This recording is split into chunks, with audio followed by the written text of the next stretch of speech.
Bismillah. Assalamualaikum warahmatullahi wabarakatuh.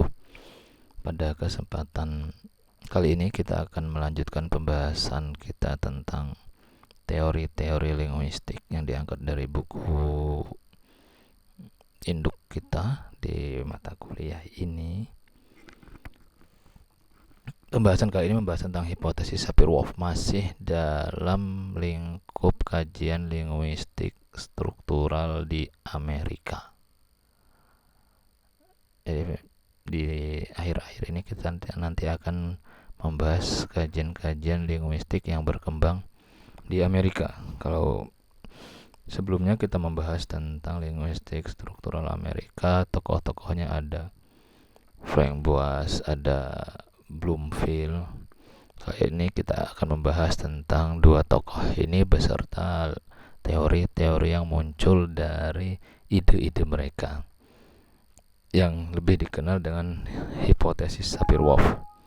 Tokohnya adalah Edward Sapir dan Benjamin Lee Whorf.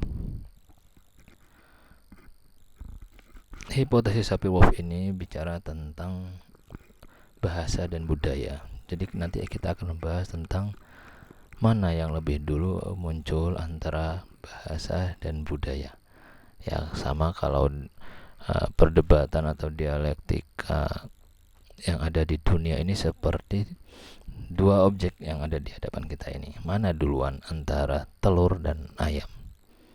Ada yang mengatakan ayam dulu karena mau tidak mau ayam nanti menghasilkan telur.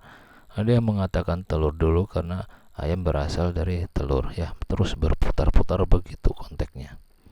Sama juga dengan keadaan bahasa dan budaya di dunia ini seperti itu. Ada yang mengatakan berangkat dari bahasa dulu kemudian dimunculkanlah budaya. Ada yang mengatakan berangkat dari budaya dulu kemudian muncullah bahasa. Terkait dengan ini, mungkin kalau beberapa pertemuan lalu kita sudah membahas tentang teori-teori antara persinggungan dialektika antara bahasa dan budaya. Kemarin kita membahas tentang struktural di Amerika, membahas tentang linguistic behaviorism. Ini juga antara kaitan dengan bahasa dan budaya. Kemudian juga kita di dalamnya ada membahas tentang etnosemantik, juga membahas tentang antara budaya dan bahasa dan budaya. Nah, yang kali ini kita bahas adalah linguistic relativity. Nah, mungkin sekadar mengingat kembali apa itu etnosemantik. Itu adalah pengklasifikasian leksem-leksem pada ranah tertentu yang itu berasal dari budaya pemikirnya atau dari psikologi penuturnya, berasal dari budaya penuturnya atau psikologi penuturnya. Adanya pengklasifikasian bermacam-macam nama unta. Kalau di Arab, unta diklasifikasikan berdasarkan usianya.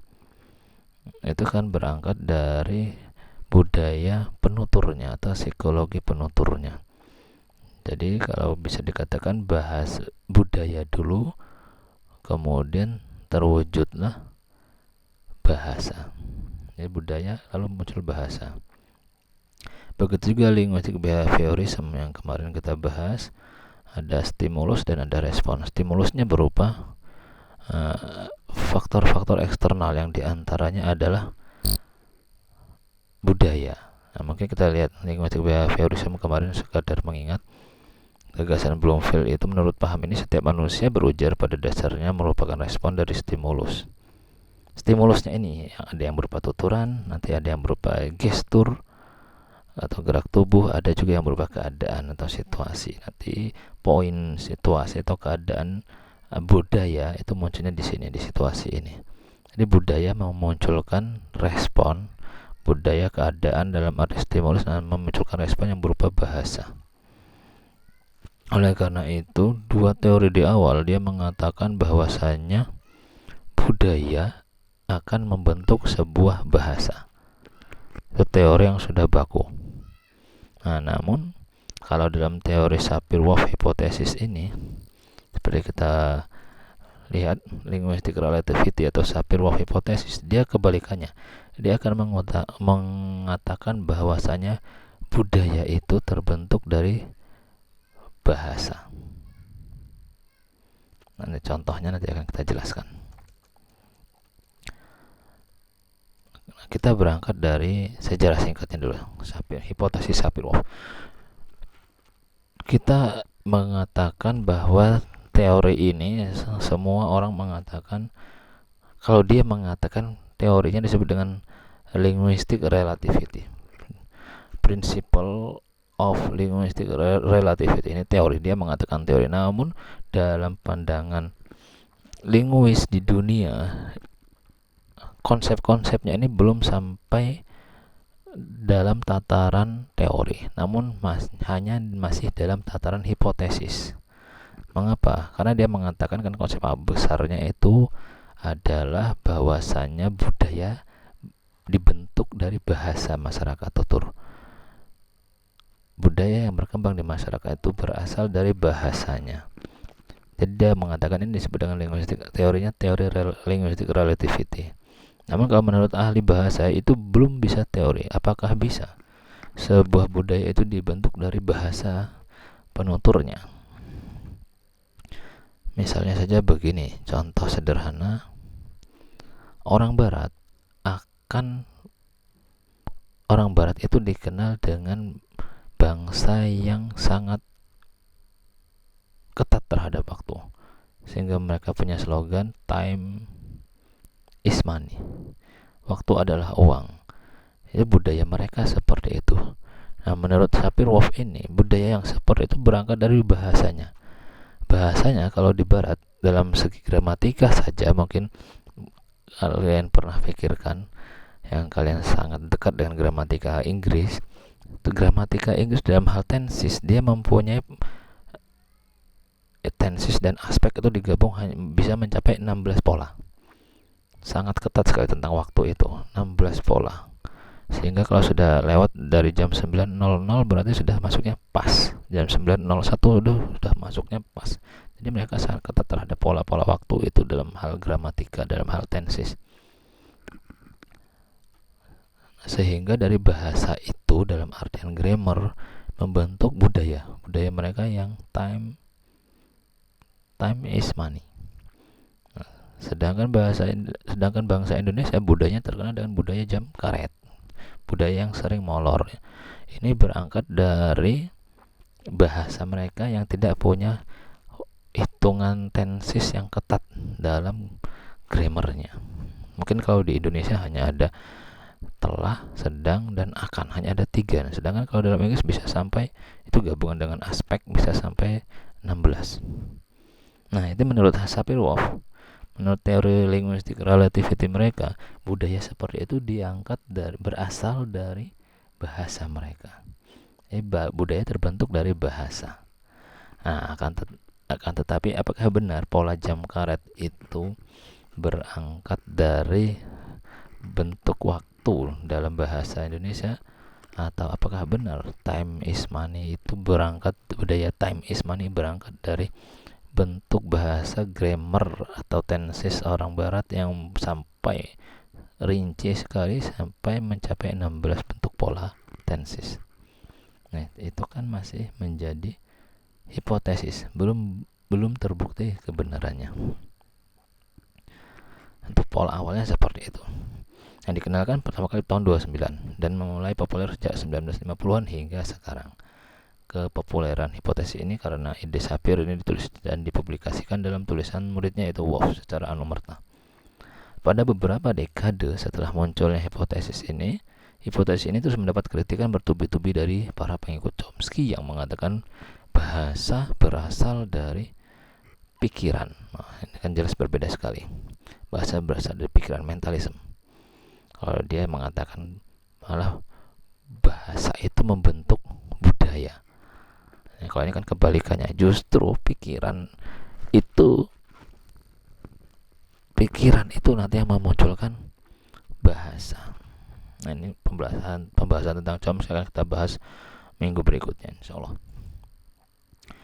Sekarang hipotesis Sapir-Whorf, singkatan HSW, dipercaya oleh sebagian besar linguis bahwa bahasa bisa memiliki pengaruh terhadap pikiran. Bahasa mempengaruhi pikiran, mempengaruhi budaya. Ini konsep awalnya hipotesis Sapir-Whorf. Sehingga teori mereka, teori tentang linguistic relativity, mengatakan bahasa yang berbeda memengaruhi pola pikir dan budaya masyarakat yang berbeda pula dalam memandang dunianya. Atau dapat dikatakan bahwa bagaimana penutur bahasa memandang realitas dunia dapat dilihat dari bahasanya. Jadi bahasa yang bisa dijadikan tolak ukur budaya masyarakat. Ini menurut teori mereka, teori relativitas bahasanya Sapir and Whorf.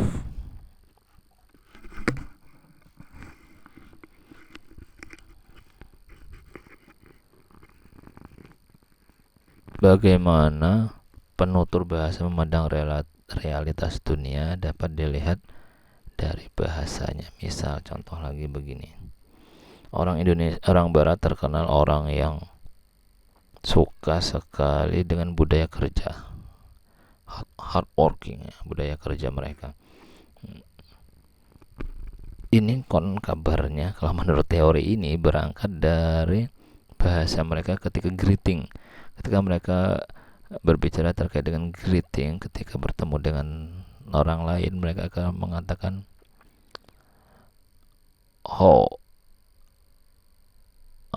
what do you do, what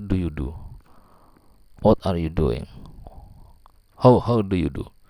Misalnya, how do you do, bagaimana kabarmu, yang ditanyakan adalah do kata kerja di sana. How do you do, yang dicari adalah pekerjaan, dan yang ditanyakan adalah pekerjaan. How do you do, greetingnya beda dengan greeting orang Indonesia. Orang Indonesia greetingnya adalah apa kabar, yang ditanya adalah kabar. Nah, ini nanti akan mempengaruhi kalau menurut teori ini realitas dunianya itu dapat dilihat dari bahasanya tadi. Bahasa greetingnya kalau orang barat yang ditanya adalah do, how do you do, kerja yang ditanya. Sehingga mereka pengaruh ini, bahasa greeting ini mempengaruhi budaya pekerja mereka, budaya masyarakat mereka yang suka bekerja keras. Kalau Indonesia greetingnya yang ditanya adalah kabar. Nah, sehingga ini mempengaruhi budaya mereka yang sukanya sering gosip terus. Karena kabar terus yang ditanya, itu gosip terus yang ditanya. Ketika berkumpul gosip, ketika di pasar gosip, ketika di kantor gosip. Ini budayanya seperti itu. Sama juga dengan budaya di Arab, masih sama. Karena greetingnya Arab itu yang ditanyakan hal juga, kaifa haluka. Hal juga yang ditanya kabar ya. Orang Arab budayanya sama, mereka juga masih sama dengan kita. Budayanya sering kumpul-kumpul, kongkow bareng, sering ngobrol bareng, itu biasa. Dan menurut teori relativitas ini dipengaruhi dari greetingnya, karena dalam greetingnya yang ditanyakan adalah kabar.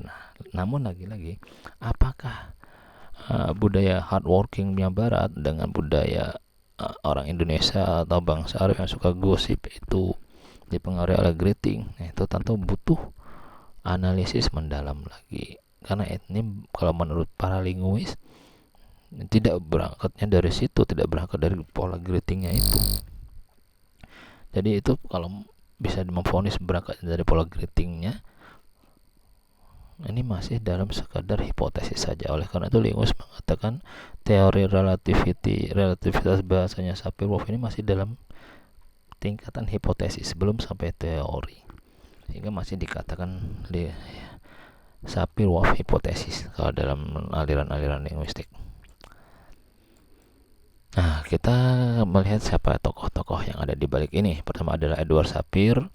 Dia orang Jerman, namun dia tokoh linguis antropologis di Amerika yang merupakan murid Frank Boas.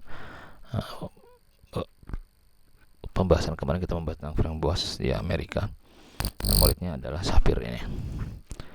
Sapir pernah mempelajari bahasa penduduk pantai lautan Pasifik di Amerika Utara. Ia memulai karirnya sebagai peneliti antropologi di Museum Nasional Kanada, lalu berpindah ke Universitas Chicago tahun 1925, kemudian ke Yale University 1931. Nah, ini sejarahnya. Sapir telah dahulu mengkaji bahasa secara struktural pada tata bahasa Tekelma tahun 1911. Jadi kalau bicara tentang bahasa struktural, justru Sapir ini sudah membuat tata bahasa Takelma ya, yang lebih awal muncul dibanding dengan Cause de Linguistique Generale karyanya Saussure yang baru terbit 1916. Jadi sebetulnya di dua benua yang berbeda ini, Sapir sudah lebih dahulu membentuk tata bahasa struktural. Namun mengapa strukturalnya namun mengapa malah Saussure ya? Saussure yang dikatakan sebagai bapak struktural pertama ya, karena memang Saussure fokusnya ke sana, fokusnya lebih ke struktural. Dari karya-karyanya itu lebih dari karya besarnya Cause de Linguistique Generale yang meskipun ini diterbitkan oleh kolega dan muridnya, dia hanya fokus pada tata bahasa struktural itu. Nah, sedangkan Sapir meskipun dia telah menulis struktural, tata bahasa struktural, namun kajiannya nanti akhirnya dia lebih memfokuskan pada kajian-kajian kebahasaan. Jadi dia tidak puas dengan struktural, namun nanti akhirnya digabungkan dengan pembahasan budaya, sastra, mitologi, dan agama. Nah, oleh karena itu Sapir lebih terkenal dengan pembahasan tentang bahasa dan budaya daripada strukturnya. Meskipun kalau secara ilmiah Sapir juga sudah pernah membuat buku struktural, linguistik struktural. Misalnya contohnya yang dia buat tahun 1921 ini, Language and Introduction to the Study of Speech. Ini lebih awal dari bukunya Bloomfield yang sama-sama di Amerika, yang dikenal juga dengan buku Babon Linguistik Struktural, language-nya Bloomfield ini. Ya itu tadi, karena Sapir tidak cukup pada pembahasan struktural saja, namun dia juga merambah ke wilayah bahasa, budaya, sastra, dan seterusnya. Jadi lebih pada kajian yang luas, kajian bahasanya. Muridnya adalah Wolf. Ini alumni MIT, Massachusetts Institute of Technology di Cambridge AS, dan dalam bidang teknik kimia, lalu bekerja sebagai pengawas pemadam kebakaran. Nah, itu asal mulanya dia adalah seorang saintis. Nah, seperti dijelaskan sebelumnya, banyak dari saintis kemudian pindah ke wilayah humaniora karena mau tidak mau kajian-kajian eksak itu berhubungan dengan budaya masyarakat yang menggunakan eksak itu sendiri. Seperti kemarin kalau Boas itu berangkat dari antropologi, akhirnya digabungkan dengan bahasa yang menjadi linguistik antropologi. Temuannya Boas yang pertama. Setelah bertemu dengan Sapir di Yale University AS, ia memulai mendalami bahasa, terutama bahasa asli Amerika. Dalam hal ini bahasa Hopi di Arizona yang ia amati. Akhirnya ia menjadi linguis yang terkenal setelah mempelajari bahasa Hopi, yang tentunya dikaitkan dengan pola pikir masyarakatnya. Pandangan dunia mereka sangat unik karena sifat bahasa Hopi yang eksotik. Pandangan mereka tentang ruang, waktu, kecepatan, dan objek fisik di lingkungan sekitar sangat berbeda dengan pandangan penutur bahasa Eropa pada umumnya. Bahkan Wolf menyatakan seandainya fisika dikembangkan oleh masyarakat Hopi, maka fisika yang ada sekarang itu akan sangat berbeda wujud dan karakteristiknya. Nah, ini konsep yang dimunculkan oleh Wolf. Berangkat dari bahasa Hopi yang memiliki konsep ruang, konsep waktu, konsep kecepatan yang beda dengan pola-pola yang ada kebanyakan pada umumnya. Kita tidak akan membahas itu lebih lanjut. Kita bahas, fokuskan pada konsep kebahasaan menurut Sapir-Whorf atau menurut hipotesis Sapir-Whorf. Masih hipotesis, lagi-lagi saya katakan ini masih hipotesis. Namun meskipun masih hipotesis, tetap ini sudah menjadi, artinya sering digunakan dalam analisis linguistik, masuk dalam teori relativitas bahasa. Hipotesis. Jadi ketika ada di landasan teori yang digunakan adalah hipotesis Sapir-Whorf. Jadi istilahnya saja hipotesis Sapir-Whorf. Namun kalau dalam kajian linguistik ya ini sering masuk ke dalam landasan teori. Hipotesis Sapir-Whorf ini ada dua versi. Versi yang pertama versi ekstrim, dikenal dengan determinisme bahasa, linguistik determinism, yang menyatakan bahwa bahasa yang digunakan menentukan cara pandang dan pola pikir penuturnya dalam melihat realitas dunia. Bedanya dengan yang moderat, istilah dengan relativitas bahasa, linguistic relativity, yang menyatakan perbedaan dalam berbagai bahasa memengaruhi pola pikir yang berbeda dari penutur bahasa. Nah, itu konsepnya seperti itu. Jadi kalau yang moderat, kata kuncinya ada determine dan kalau mempengaruhi relatif. Jadi kalau determine artinya menentukan. Sebagai contoh tadi, ya, misalnya ada kosakata dan struktur gramatika. Nah, kata kuncinya ketika dia dikatakan ekstrim, artinya mau tidak mau penentu, determine atau penentu pola pikir masyarakat tutur bahasa itu adalah budaya. Penentu pola pikir masyarakat bahasa itu adalah bahasanya itu. Seperti tadi dikatakan, masyarakat barat yang sangat kental dengan prinsip time is money itu ditentukan dari pola tensis mereka yang beraneka ragam, yang rinci sekali sampai 16. Jadi penentu time is money-nya itu berangkat dari tensis yang 16 itu. Itu yang dikatakan dengan determine. Nah, tapi kalau yang versi moderat tidak. Dia hanya mengatakan adanya time is money itu hanya dipengaruhi, pengaruhkan artinya hanya sedikit saja, hanya sedikit, bukan menentukan. Kalau mempengaruhi beda dengan menentukan. Hanya mempengaruhi saja pola jam karet yang ada di Indonesia, dan dipengaruhi karena prinsip pembagian waktu dalam kata kerja yang memang tidak begitu rigid seperti barat, tapi hanya mempengaruhi saja. Itu polanya begitu. Perbedaan antara relativism atau determinism dan relativity, itu versi moderatnya.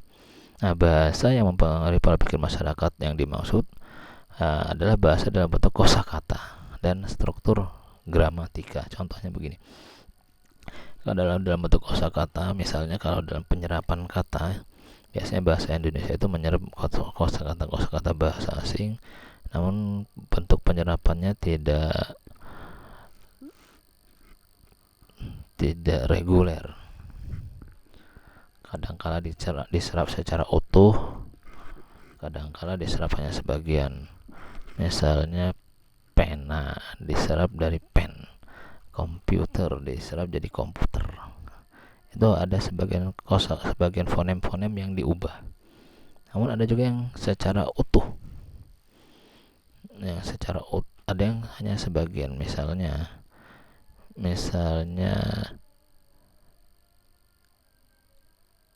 protokol itu bahasa Inggrisnya protokol, itu Indonesia juga tetap protokol. Ini hanya fonem yang berubah.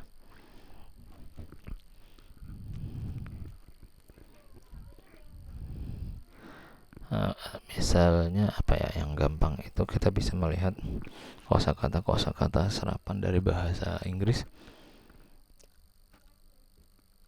yang sering kita gunakan sekarang adalah rehabilitation. Di Indonesia diserap jadi rehabilitasi. Jadi ada akhiran yang dibuang di sana contohnya. Ya, jadi ini ingin dikatakan dalam konsep ini, ketika penyerapan kosakata, serapan kosakata dari bahasa asing, banyak sekali bentuk kosakata yang diserap, namun pola bentuk penyerapannya itu berbeda-beda. Ada yang diserap sebagian, ada yang diserap secara utuh, ada yang hanya diganti fonemnya saja. Nah, ini kalau menurut teori ini, dari kosakata yang beraneka ragam cara penyerapannya itu juga menentukan pola pikir masyarakatnya yang beraneka ragam. Pola pikir masyarakatnya yang irreguler, itu pola yang hipotesa mereka seperti itu. Nah, kalau dari struktur gramatika ya contohnya tadi itu. Contohnya pola masyarakat yang suka jam karet karena struktur gramatika tentang pembagian waktu kata kerja itu hanya sedikit sekali dalam bahasa Indonesia, tidak presisi. Sedangkan dalam bahasa Inggris yang polanya time is money berangkat dari struktur gramatika mereka yang berupa tenses yang sangat rigid sekali dalam pengelompokan waktu. Selisih 0,0 sekian detik saja sudah jadi pas waktunya, bukan present lagi. Itu. Meskipun ada dua bahasa yang memiliki kosakata yang hampir atau bahkan sama, tetap terdapat sedikit perbedaan pada tataran kognitifnya karena adanya perbedaan penggunaan bahasa. Nah, ini contoh-contohnya. Ada kosakata. Misalnya badan, kalau dicontohkan di buku itu, badan itu kalau diserap dari bahasa Arab bisa jadi itu badan berapa fisik, bisa jadi atau anggota tubuh, bisa jadi badan itu malah sebuah lembaga pemerintahan, BKKBN,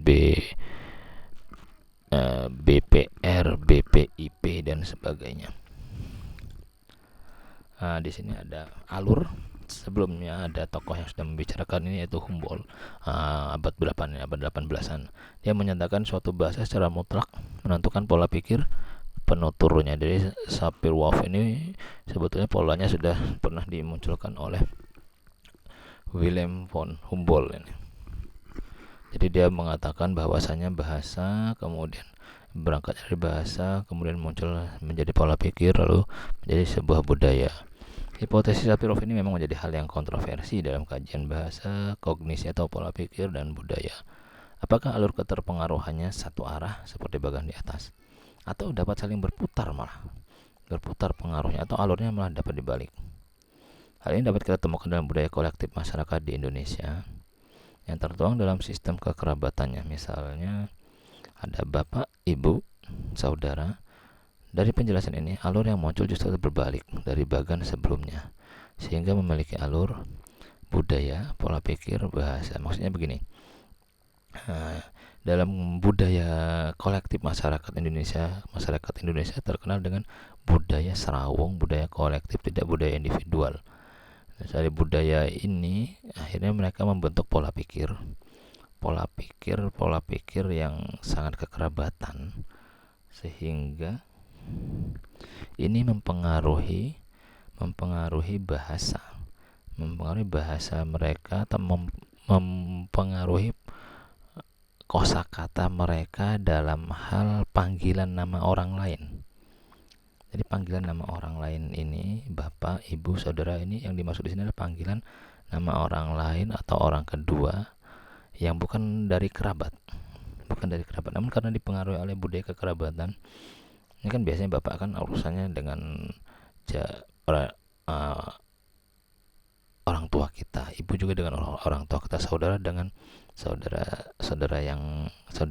kandung kita atau saudara sepupu kita dan sebagainya. Namun di Indonesia kata-kata ini tidak hanya sebagai kata kerabatan, tapi juga kata sapaan.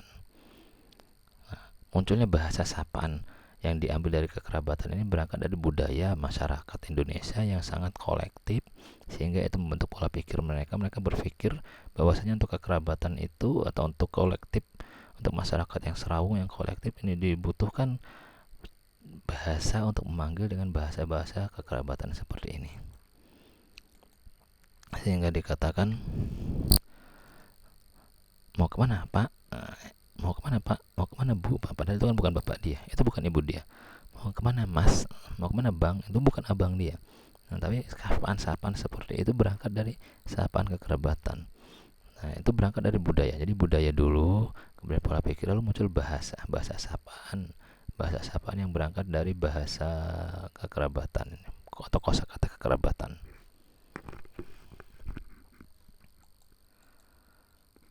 Kemudian ada tokoh yang bernama Vygotsky. Ia mengatakan bahwa pikiran atau kognisi tidak semata-mata diekspresikan dengan bahasa, tetapi pikiran dan kata-kata datang secara bersamaan. Kemudian ada seorang ahli psikologi, dia namanya Boloditsky, menambahkan bahwa bahasa dan pikiran itu merupakan suatu hal yang saling berhubungan. Artinya bahasa dapat menentukan pikiran dan pikiran dapat menentukan bahasa. Jadi pendapat ini jika dicermati nanti alur berputar seperti ini: budaya, bahasa, kognisi, budaya, bahasa, pola pikir, budaya, bahasa, pola pikir, terus berputar seperti itu. Ini senada dengan yang dikatakan Humboldt. Menurutnya, manusia pada mulanya memakai pikiran untuk mengategorikan dunia dan menuangkannya dalam bahasa. Tetapi begitu bahasa telah terbentuk, mereka menjadi terikat oleh apa yang mereka ciptakan sendiri. Nah, contohnya begini. Menurutnya manusia mulai memakai pikiran untuk mengkategorikan dunia. Secara gampang, misalnya kemarin pernah kita bahas, kalau orang barat punya dari pikiran mereka, karena mereka sudah terbiasa dengan makanan pokok mereka yang berupa roti yang beraneka ragam jenis-jenisnya. Jadi mereka adanya kategori-kategori tentang jenis-jenis roti itu, atau kalau di suku Eskimo adanya kategori tentang nama-nama salju itu mulanya berangkat dari pikiran mereka. Setelah berangkat dari pikiran mereka, karena mereka ada di hadapan mereka dalam sehari-hari, familiar dalam kehidupan sehari-hari mereka, lalu muncullah bahasa itu dari pola pikir, kemudian muncul bahasa. Akhirnya, tetapi begitu bahasa yang telah terbentuk, mereka menjadi terikat oleh apa yang mereka ciptakan sendiri. Jadi ketika sudah muncul kosakata itu, akhirnya mereka malah terbiasa menggunakan kosakata itu, akhirnya sudah menjadi budaya, sudah terbentuk menjadi budaya mereka.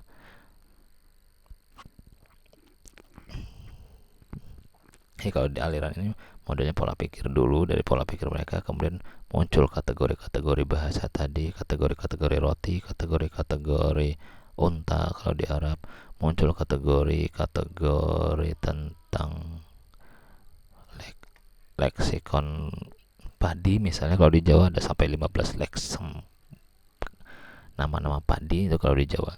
Nah, dari leksem-leksem itu nanti muncul, itu menjadi budaya mereka. Berangkatnya dari pola pikir, jadi terus begitu berputar. Ini kalau yang menurut mazhab ini, mazhab semuanya itu saling berputar dari bahasa, budaya, pola pikir, bahasa, budaya, kognisi atau pola pikir.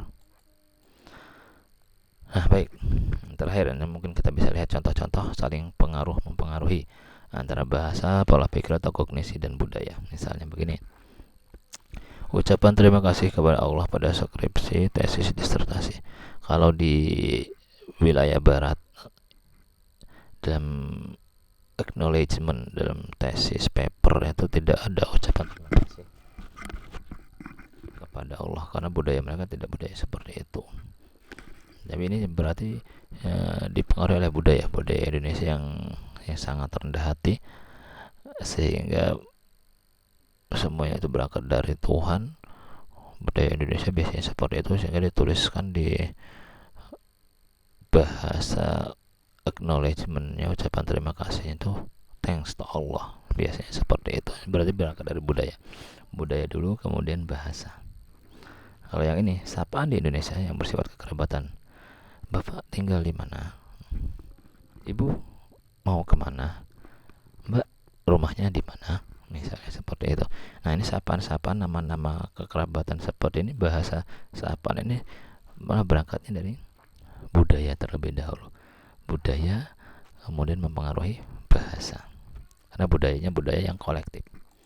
Atau yang ini, ucapan greeting dan apa kabar, ini mempengaruhi pola pikir, mempengaruhi budaya. Ya, seperti saya jelaskan tadi, ucapan greetingnya barat, how do you do, nanti mempengaruhi budaya, karena bahasanya pakai do, kata kerja, mempengaruhi budaya pekerja keras. Indonesia budaya gosip, karena yang ditanya kabar. Jadi bahasa mempengaruhi budaya, tapi lagi-lagi itu masih hipotesis kalau menurut para linguis. Atau bentuk gramatika, ini mempengaruhi kedisiplinan waktu penuturnya, itu yang seperti tadi. Ya, berarti ini bahasa mempengaruhi budaya. Penamaan warna di Afrika, jadi di Afrika itu punya nama, hanya ada dua nama, warna terang dan gelap. Jadi budayanya mereka budaya karena tidak ada lampu, tidak ada apa-apa. Kalau hanya ada warna terang dan gelap, gu dan ru. Kalau bahasa mereka seperti itu, gu dan ru. Jadi guru itu harus bisa menjelaskan tadi, gu itu yang gelap, ru itu yang terang. Seorang guru harus bisa membawa yang gelap menjadi yang terang, katanya seperti itu dari bahasa Afrika. Semuanya hanya ada dua warna. Jadi adanya warna seperti ini dipengaruhi dari budaya mereka. Kosakata artinya pengklasifikasian atau bahasa tentang kosakata warna itu berangkat dari budaya mempengaruhi bahasa. Kalau yang ini, Atau suku Inuit di Eskimo memiliki kosakata yang beraneka ragam tentang salju. Berarti ini budaya mempengaruhi bahasa. Pengklasifikasian nama-nama kosakata salju itu dipengaruhi dari pola pikir masyarakatnya, lebih ke kajian etnosemantik nanti. Bisa diulang lagi pembahasan etnosemantik kemarin. Atau bahasa Arab, dia memiliki kosakata yang beraneka ragam tentang unta. Ya, ini juga kaitannya dengan budaya mempengaruhi bahasa. Budaya atau pengklasifikasian leksem-leksem ranah tertentu itu mencerminkan pola pikir penuturnya, budaya penuturnya. Jadi berangkat dari budayanya, kemudian muncullah kosakata ini. Baik, itu pembahasan kita tentang linguistic relativity, atau kalau menurut ahli bahasa ini belum masuk teori relativitas, tapi lebih kepada ahli bahasa mengatakan ini hipotesis Sapir-Whorf atau Sapir-Whorf hipotesis. Ya, sekian, semoga bermanfaat. Wassalamualaikum warahmatullahi wabarakatuh.